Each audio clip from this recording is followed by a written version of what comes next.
And we are back to discuss more Mandalorian, this time with the most boring episode and least favorite episode so far. I can't. I was before we started. I Wow. was telling Preston, "You want to record this?" Like someone literally just messaged me. Shout out to my boy Jimma on Patreon. He Yeah. literally just messaged me. No joke. Like what? A couple hours ago, and he goes, "Don't feel bad if your Mando season 2 episode 2 podcast is only 5 minutes long. That was some mindless shit." Yeah, Well, that's the thing is you thought it was boring because it was mindless. Somebody else would watch it. I'm not saying me, but someone else would watch it and they'd say, "Oh, it's an action. It's an action adventure. There was a lot of, cool blaster fights and spiders and, racing around in a canyon and stuff like that." Like, to it's I don't know. Do you find John Wick boring? There's nothing to John Wick, right? I guess, but I just didn't care about like another side quest. Literally another side quest. I mean, they're all like it's a whole the whole series is side quest. Okay, Well, yeah, but this was escort mission, right? yes, this Escort was mission. escort mission. The other one was Yeah, protect village. yeah, But Protect Village was way more interesting. It had, Boba Fett armor, Cobb Vanth, who was pretty cool, Crate Dragon, also pretty chill. yeah. I mean, we were a little hindered by the fact that that frog woman couldn't really speak. I thought that once she rebuilt the droid to communicate that they would use the voice of that British comedian. But she only used it that one time, But Well, not to mention, like, out of plot convenience for the whole episode, they can't go into hyperspace because her eggs would die, her children will yeah, die, or. something like that. Yeah, I mean, transportation in Star Wars makes no sense, right? Like, no, absolutely no sense. Like, he's like, oh, we have to travel sublight, and you're like, oh, so it's going to take you, 50 years to get to the next system. Is that what we're saying? I mean, I guess. Real quick, though, before I forget, shout out Okay. to Mr. Guess I'm Kit on my Discord channel. He mentioned that the whole Mandalorian mission last week for the Crate Dragon that was actually from the 2003 game Knights of the Old Republic, which first envisioned Tusken Raiders as the indigenous residents of Tatooine. And in that same game, Ah. while you're on Tatooine, you kill a much smaller Crate Dragon by baiting it with banthas and making it walk over bombs, and you claim its pearl to help make your lightsaber better. Oh, So, interesting. yeah, so Yeah, it's kind of a funny thing that because I always thought that Jawas and Tusken Raiders would be kind of the native people of Tatooine, but then there was this episode of The Mandalorian where Jawas were on a different planet. yeah, So yeah, yeah, right, yeah. so I think they're so just Jawas scavengers that go Jaw, around. Jawas are spacefaring, right? They can Oh, get I'm they go. assuming I mean, so. Yeah, we just never seen their yeah. spaceship. The coolest part of this entire episode was the first like 5 minutes where a bunch of bounty hunters looking to capture the child, still trying to capture the child, by the way. Apparently that bounty is still out on Mando and the child. They're looking to capture Mando on his return to Mos Eisley, and Yeah, how did they figure out where he was going? no You know, how did clue. they how did they figure that out? I guess somebody in Mos Eisley saw him leaving, and then they said, "Oh, he's going to this fictitious town, and then we'll get him on the way back if he's not killed by a crate dragon or Tusken Raiders." There's a lot of confidence that he was going to succeed, that they were there to, and I mean, it's kind of a big contradiction, right? If you're confident enough that the Mandalorian can kill a crate dragon, but you're still but you're also confident enough that you can take him out. That's a good point, actually. That's a good point. Well, he takes out these guys, and when he goes back to Mos Eisley, we get the chick again, who cringy as ever. And he gets another side Amy mission. Sedaris' character, yes, Right. yes. He gets another side Did mission. you what do you think of that insect? The insect that she was playing the game with. It's At, Star Wars. Fuck it, why not? Like it's I thought he looked okay. it's fine. It's Star Wars. What are you gonna do? But he agrees to take another side quest, which is essentially taking this frog-like creature and her eggs to the moon of Trask, where her husband will fertilize the egg in exchange for information on other Mandalorians, because apparently he's seen them. But Yeah, because the eggs are so fucking fragile, they must travel at slow sublight speeds. And on their journey, yeah. they come across an X-Wing fighter patrol for the New Republic, and they force Mando to hide on a nearby icy planet because he is wanted by them for his role in the prison break last season. By the way, I do think that the frog character was rather creative. You know, like we're so in our science fiction, we're so set on these humanoid peoples that all have sex the same way humans have sex and Mm-hmm. birth children the same way we have children. You know, it's ridiculous, right? That they try to have a little explanation for it in Star Trek with the chase episode in TNG, which is also from a original series episode. But it's really just because, oh well, it's too expensive to really and takes too much energy to create all sorts of different types of aliens. So we're just going to have everybody look like human beings and speak like human beings for the most part, And so, even though she's like bipedal and all of that, I do think, it's interesting that she has to like bring her eggs to a different planet and have them fertilized in a completely different way than humans reproduce. I find it funny that when they're running from the spiders, like a frog, she actually Oh, run. like Mario Super in Mario Super 3. Mario 3. Yeah. But they crash land on this ice planet, and while the Mandalorian fixes the ship, the child stumbles upon numerous eggs inside an ice cave. The eggs soon hatch, revealing a swarm of spider-like creatures. The trio escape Mm. back to the Razor Crest, and just when they appear to be doomed, the X-Wing pilots come to their rescue. They explain that because the Mandalorian helped apprehend his accomplices from the prison break, they will drop the Mandalorian's arrest warrant and leave him with a warning. After the Mando finishes the repairs, the Razor Crest takes off and resumes its journey to the moon. So, Now, I'd like to talk about the rebellion and what exactly happened when he got stopped by the rebellion, and what were they looking for, and why did he run away?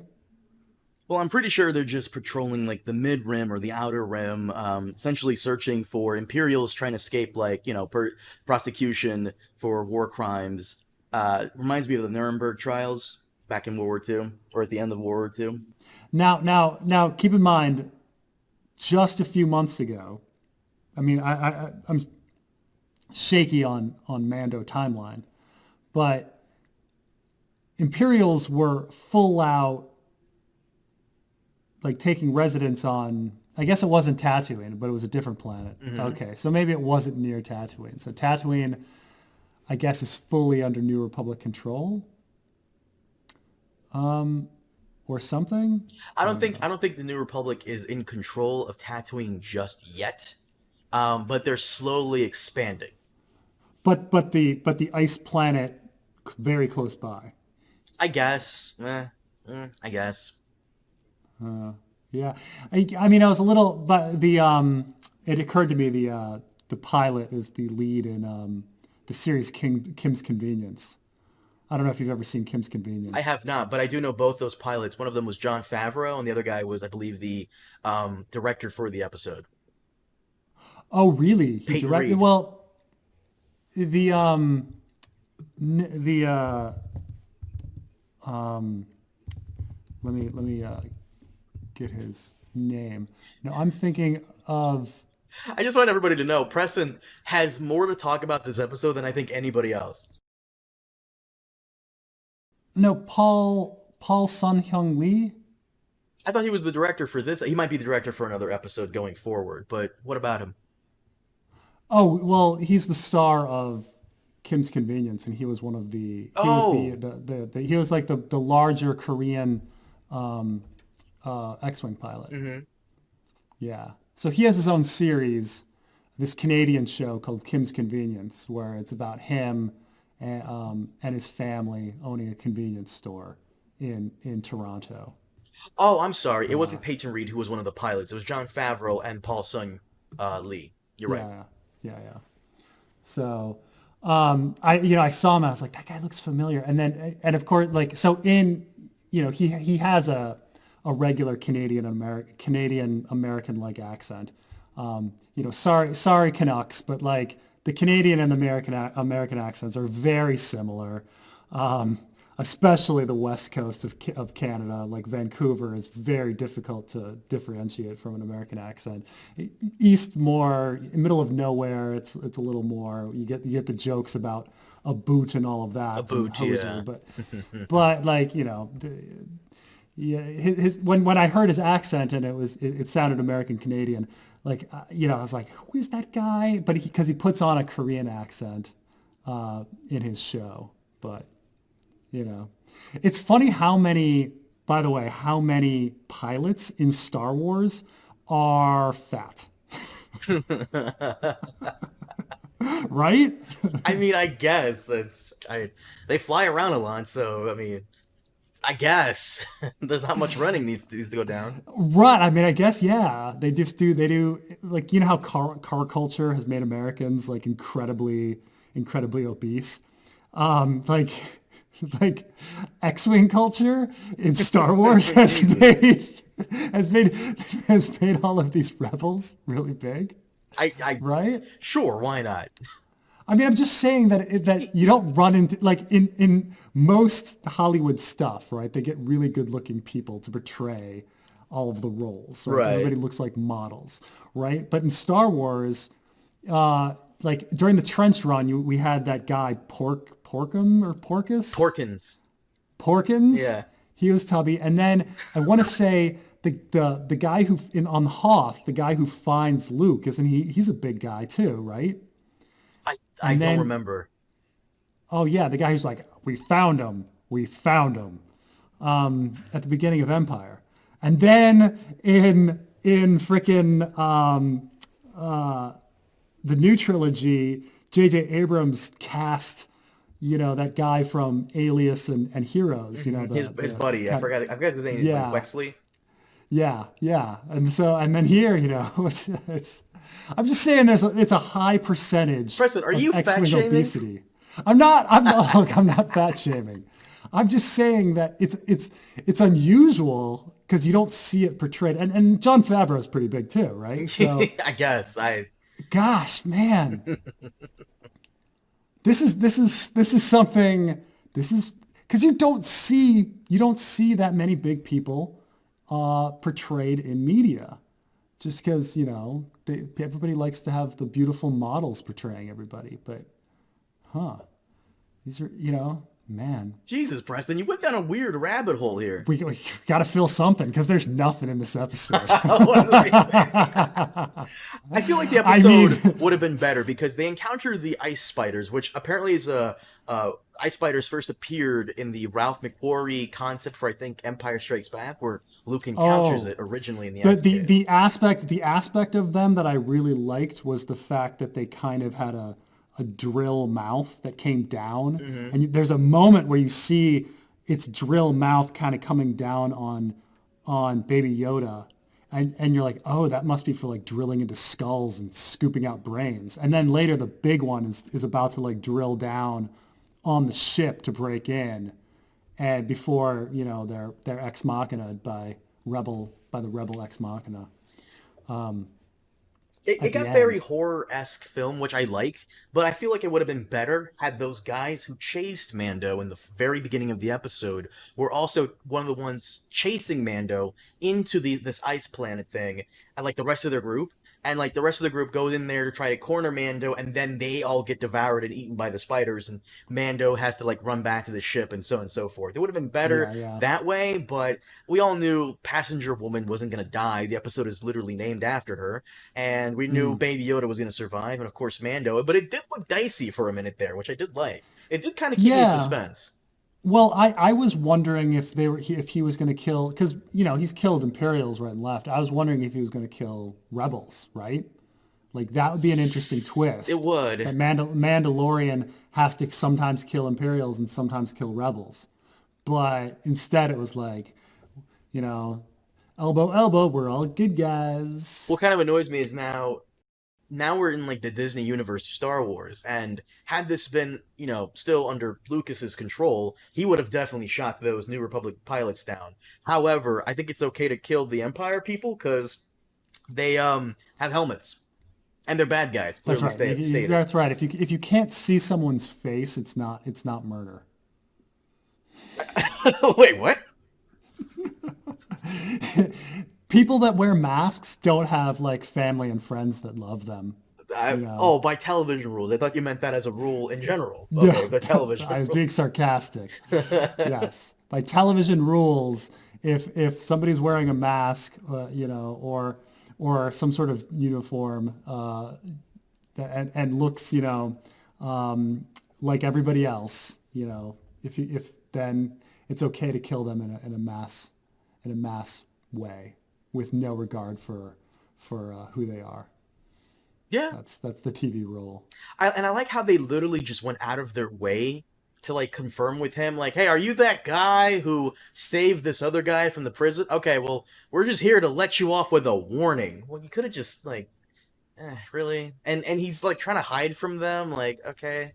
So I do think it's really funny that they're always they always have like last time on Mandalorian, and I was like, very little has happened plot wise in Mandalorian. Like you don't need to have a summary where someone's gonna be like, oh really, oh, because nothing's freaking happened, okay? So, but they had to bring up that episode in the previously on, Mm-hmm. so that we'd all be like, oh, how did he get a droid on his ship? Like lo and behold, like we could have just had like first of all had he had just a random damaged droid on the ship, we wouldn't have cared. It would have just been some random piece of junk that was on his ship. Right. But instead, we had to like show the scene, like, oh, this is how, um, you know, this droid got there, that she randomly used in order to communicate. They had to show that. Overall, I thought this episode was incredibly like lackluster, kind of pointless. If I never saw it, if I never see this episode again, I wouldn't complain. I wouldn't care. I wouldn't remember, quite frankly. And it really annoys me that we waited an entire week for this episode. Eh, Uh, eh. I mean, aren't you looking for some calm? I mean, it's been a hectic past week. Really? Aren't you just looking for some calm? No, I kind of wanted some ass kicking lasers and stormtrooper beatings. Like that's what I kind of wanted, to blow Sure, off some but steam. like, but okay. So we kind of are critical of the Mandalorian for like slow periods of time where they're like flying on speeder bikes, and this one was like all action, action, action, action, right? Hmm. Like it had beating up the other bounty hunters, the ruffians. It had a spaceship chase through a canyon, and then it had the spiders, right? So there was like three different acts of action, all action. It was very video game. It was so, like everything about the show is so video game. But so it was. I wouldn't say it was like boring in the traditional sense that nothing was happening on screen, but I think you and I are both looking for a little more plot, character A development, lot more fucking plot. Holy shit. um, intricacies in the universe, like there hasn't been much, besides like a little bit of attachment that the Mando has to the kid, which happened in like 3 episodes. I, like there hasn't been much development. And there's It not going to hasn't. be, according to Giancarlo Esposito, who I think he said this like a couple weeks ago. He said how um, once we get to like season 3 and maybe season 4, then we'll start to get answers on what's really going on. Until then, strap in. Oh, geez. Yeah, they're slow. They're slow rolling it.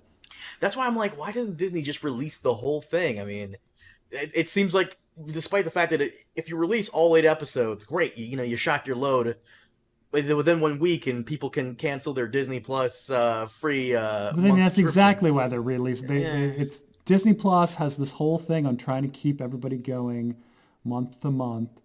Like, oh, we're releasing Frozen.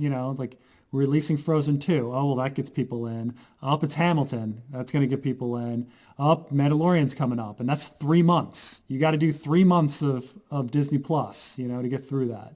And so they'll have something else. I think it's WandaVision after that. So they always have something. They have something to keep everybody in. Once Mandalorian's done, it's WandaVision. So And once WandaVision is done, I think it's Bad Batch, which is like the Clone Wars spinoff. oh yeah. And then once So when that's done, I have no idea what's next. I think that Falcon and the Winter Soldier I think maybe, that's on the front. But maybe. different stuff. WandaVision does look exciting though. Like, are we gonna cover that? Because it does look kind of cool. Oh, WandaVision looks really cool. So, but they say WandaVision is also like got to be kind of a prequel to the Doctor Strange 2, but we'll see how it goes. As well as it should be. But what else did I want to ask you about this episode? Yeah, I'd completely forgotten that he was breaking a rebel out of the jail. Did he? No, Is that what he's? he was supposed to go into the jail ship and break out like a criminal using like these three other guys who are, I guess, also Right. criminals.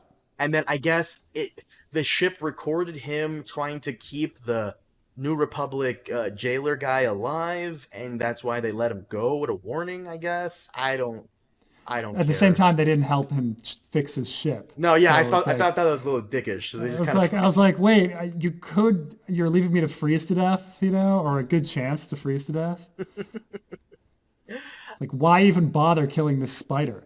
I mean, though there was recently a Mr. Sunday Movies about how Star Wars hates animals.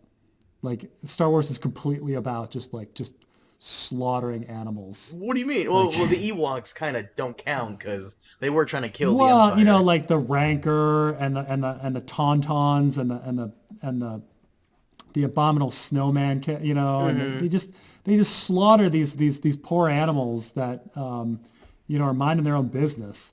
There's a lot of pit fighting and a lot of in the Star Wars universe where these animals are taken from their natural habitat and forced into pit fights and then just killed by our protagonists.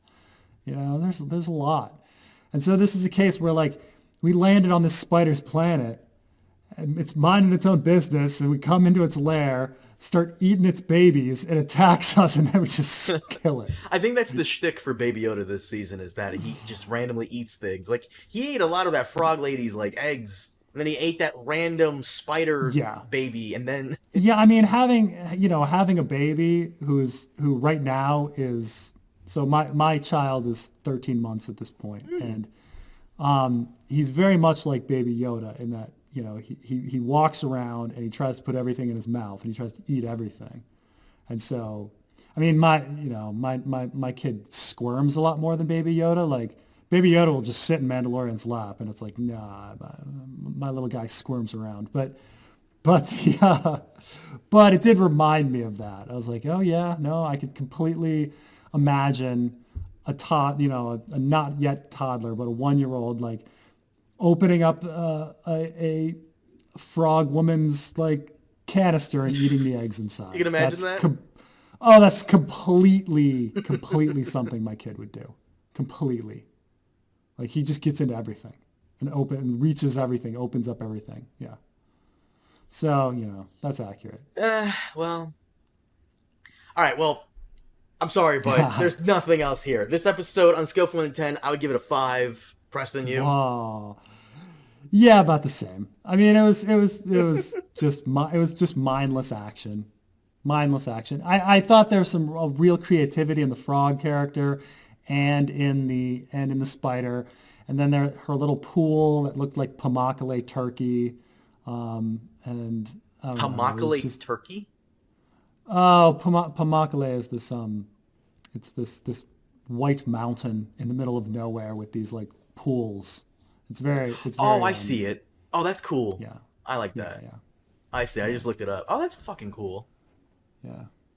Right. So yeah, episode meh, whatever. Who fucking cares? Preston, thank you for joining me. Guys, we will see you next time for some more Mando action and hopefully he fucking does something. All right, have a good one, guys. Bye.